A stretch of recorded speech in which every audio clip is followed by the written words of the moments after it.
Olá, bem-vindos a mais um MyCast. Hoje vamos a um assunto que foi muito pedido por aqui, depois do podcast sobre yoga dual e não dual. Se você não ouviu, vai lá ouvir.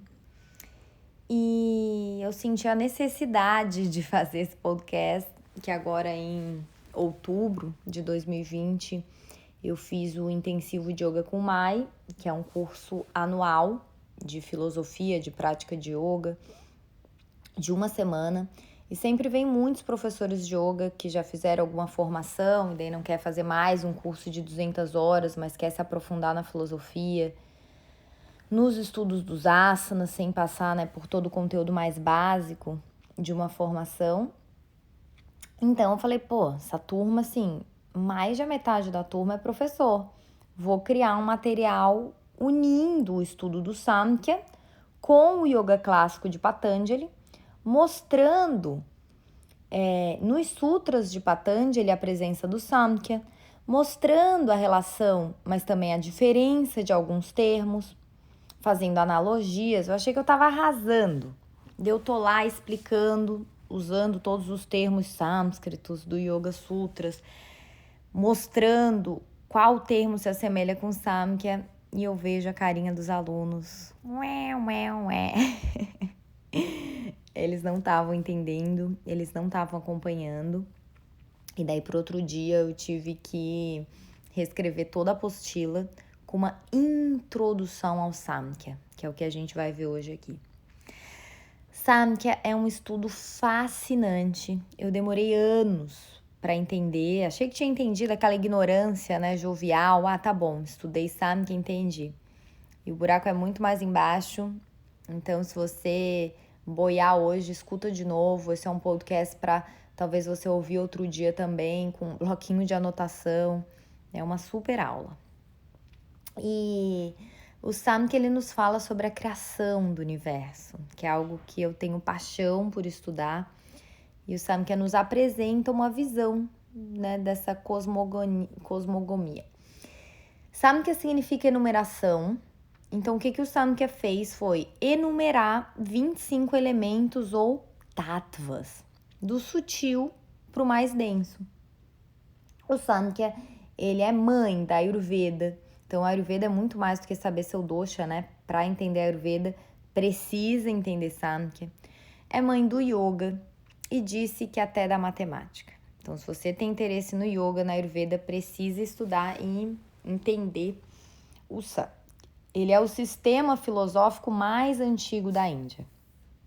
A Índia é esse caldeirão, de opiniões diversas e de pontos de vista divergentes. Não pense que porque é indiano, tudo que vem da Índia tem ressonância.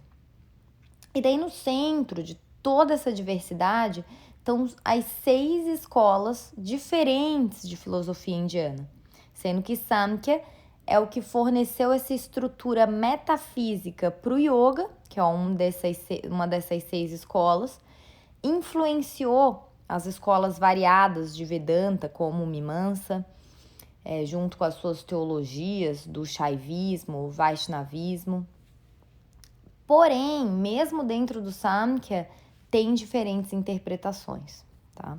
Por exemplo, se você for na internet, às vezes buscar sobre Samkhya e vai se aprofundando pela internet, você pode ficar confuso. Mas eu acabei de ler outra coisa, aqui outra visão. São visões, tá? Isso não quer dizer qual que tá certo, qual que tá errado. Essa divergência entre as visões acontece até entre os autores sérios. Isso acontece porque é o quê? É uma filosofia especulativa, Nos convida a isso. Traz essa liberdade para a gente filosofar e dá margem para essa discussão, do que já foi escrito. Então, as visões do Samkhya de diferentes autores dão voz para essa racionalidade. Samkhya é uma filosofia bem racional. E, então, a prática, o conhecimento, o estudo e também até a intuição são grandes ferramentas para a gente compreender o Samkhya. Então, como eu já falei, Samkhya significa enumeração. Às vezes você pode ler também que significa número. ele adota um dualismo consistente da matéria, Prakriti, e do espírito eterno, Purusha. Os dois eles são originalmente separados, mas no curso da evolução, Purusha ele pode se identificar, ele pode sair do papel que ele tem que estar, que é o papel de observador, e ele pode ir se seduzindo pela Prakriti. Daí dá erro, eu já falei isso no outro podcast.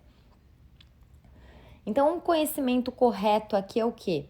É a habilidade de Purusha saber se distinguir de Prakriti. Ele só observa ali a Prakriti acontecendo. Então, sendo assim, Samkhya é uma filosofia dual. Purusha e Prakriti estão separados. Purusha é a alma, o ser, essa consciência pura. É a única fonte de consciência. A palavra Purusha, ela literalmente significa homem. E Prakriti é aquilo que é criado. É a natureza em todos os seus aspectos. Prakriti é essa energia criativa feminina. O que é mais importante aqui, antes de a gente prosseguir, que você entenda? Purusha não criou Prakriti. E na internet você vai encontrar de Purusha veio Prakriti. Não. São duas energias distintas, como Shiva e Shakti, tá? Um não criou o outro. Mas na nossa visão, às vezes é difícil entender isso. Tá bom, mas então da onde veio Prakriti? Da onde veio Purusha, né? Porque a gente tem essa necessidade de ter um criador. Purusha é responsável por Prakriti se tornar animada, viva. Purusha anima a Prakriti. Isso quem veio até com essa lembrança foi uma aluna do último curso, Jéssica.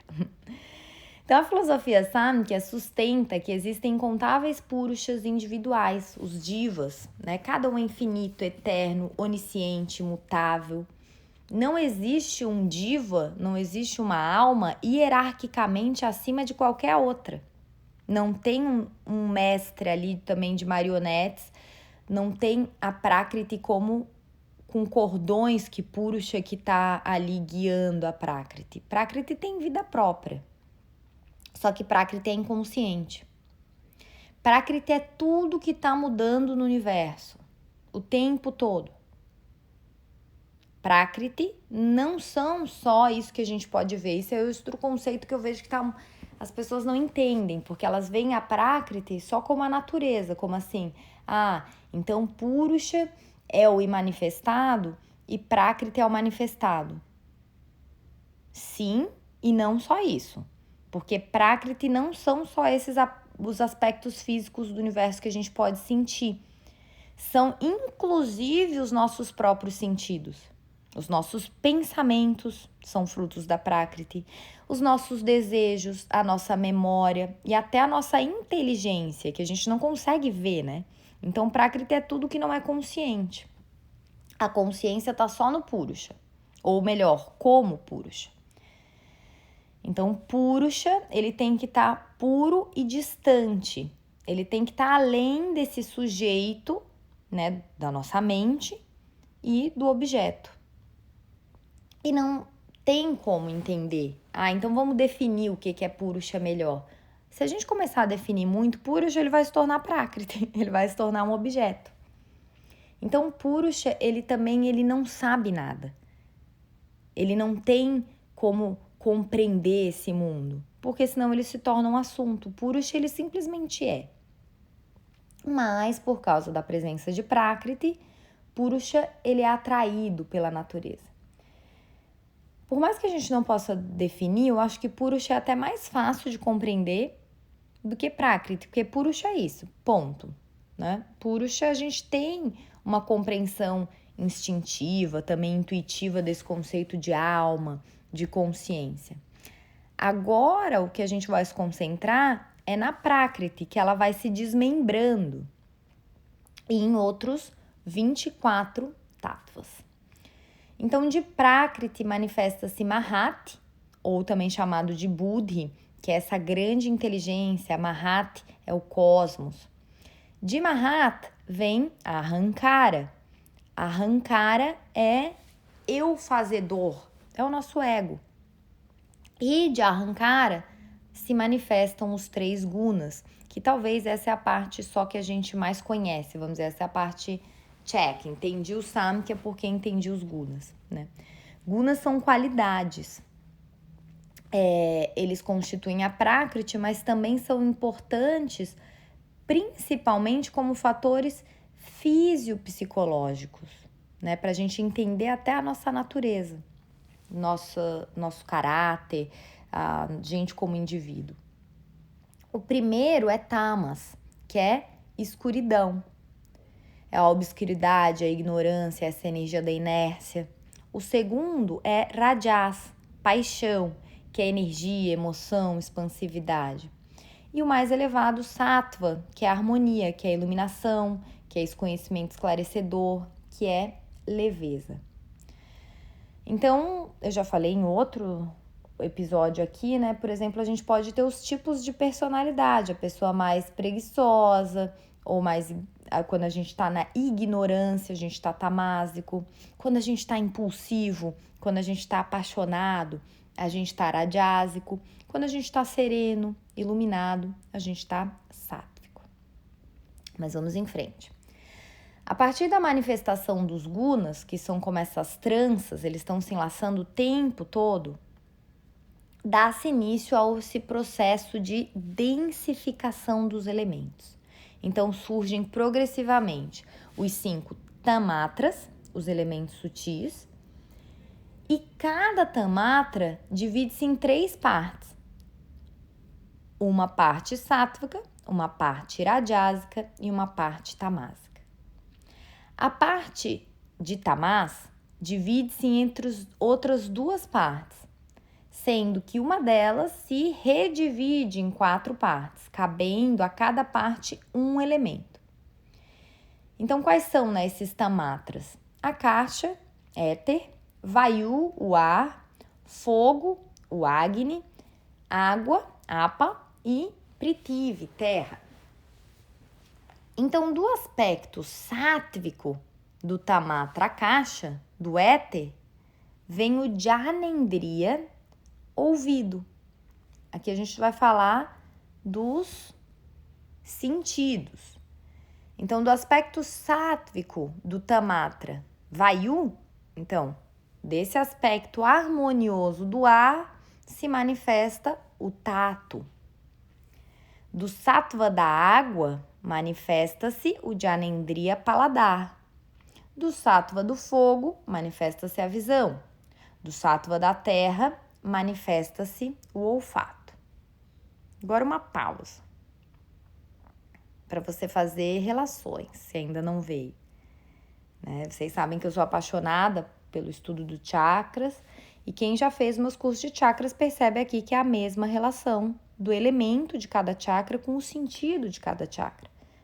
E é daqui que vem essas relações. Por exemplo, primeiro chakra, terra, então sentido, olfato. Segundo chakra, água, sentido, paladar. Terceiro chakra, fogo, sentido, visão. Quarto chakra, o elemento é o ar. O quinto chakra, né, o chakra laríngeo, vem a audição. Então, a gente vê que tá tudo relacionado e para entender dos chakras precisa entender o Samkhya. Então, da soma desses 5 tanmatras sáttvicos, manifesta-se Manas, o Antakarana, que é Manas, mente, Buddha, intelecto e Ahankara, o ego. Do aspecto rajásico do Tanmatra Akasha, manifesta-se o Karmendriya fala. Então, Karmendriya são as ações. O que a gente faz, né? Por exemplo, ali a gente falou da audição. Aqui o Karmendriya, né, rajásico desse Tamatra éter é a fala. Esse aspecto rajásico do Tamatra Vayu, do ar, são as nossas mãos. Lembra, no curso de chakras, as mãos são governadas por qual chakra? O quarto, que qual é o elemento? Ar. Então, as coisas vão fazendo mais sentido, né? Eu espero que estejam fazendo mais sentido. Então, do Rajas, do movimento do fogo, manifesta-se o Karmendriya, os pés. Desse Rajas da água, manifesta-se o Karmendriya, ânus. E do Rajas da terra, de Prithvi, manifestam-se os genitais. Então, agora, da soma desses 5 tanmatras rajásicos, manifestam-se os 5 pranas, né? Os nossos pranas vayus, que são o Dana Vayu, Prana Vayu, Samana Vayu, Vyana Vayu, Apana Vayu. Qual vem de qual? De Akasha, do éter, vem o Dana Vayu. De Vayu, né, do elemento ar, vem o próprio Prana. De Agni vem tanto Samana Vayu quanto o Tejas. Da água vem o Vyana Vayu. E da terra vem a Apana Vayu. Então percebe como é essencial, né, esse conhecimento do Samkhya para esse conhecimento do corpo sutil. Então agora vamos em frente. Da soma dos 5 tanmatras tamásicos, manifestam-se os 5 mahabhutas correspondentes, que são esses mesmos elementos, éter, ar, fogo, água e terra, só que densos. Eles, vamos dizer, no estado puro. Então é uma viagem estudar Samkhya. É isso que é o Samkhya. Essas derivações, né, do sutil para o denso, o que vai criando o quê. A matéria ela vai se dividindo, então não existe nenhuma força externa, não tem o Purusha interferindo nessa vontade de Prakriti. Ela tem vida própria, ela vai se transformando por ela mesma, pelas ações, pelos desejos, pelos elementos, pelos sentidos.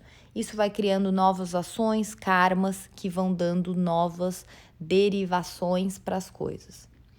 Então, diferentemente do Vedanta, em que tudo isso, vamos dizer, uma comparação esdrúxula aqui, mas vamos dizer, colocar Purusha como Brahman e a Prakriti como esse universo manifestado, tudo que vem da Prakriti para o Vedanta é ilusório. Aqui no Samkhya não. Se você está vivendo, inclusive você está criando, e isso é real. O mundo aqui no Samkhya, ele é causalidade, tá? Tudo é causal e tudo é uma experiência potencial. Então, Prakriti é a matriz que contém todos esses fenômenos possíveis, causando, né, toda essa causalidade.